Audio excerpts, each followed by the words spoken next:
Our ancestors fought so hard to preserve our way of life, and it's important that we respect what they did and that we incorporate it into our daily life and that we also pass it on to the next generation. Protecting like our identity as a tribe and our sovereignty, because a lot of people try to take that away. And I feel like protecting the salmon is also a part of our duty as tribal people.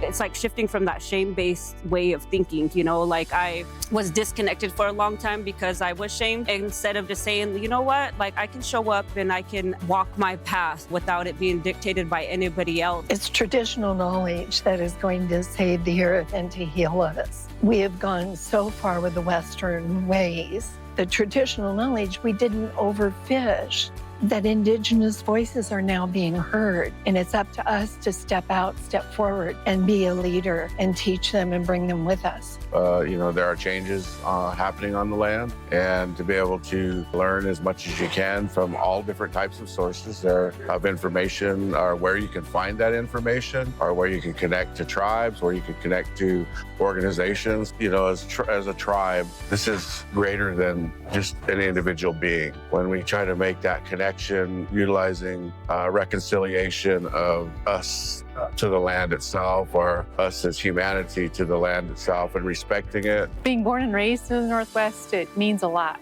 which is why I've taken time to be here in person. The preservation is not for us or for our use, it's for those that come after us. And the people that came before us have gifted us their work in what we have today. So it's our responsibility to improve the current state and get it ready for those that come after us. Any and all areas of interest can contribute to the cause, so come out.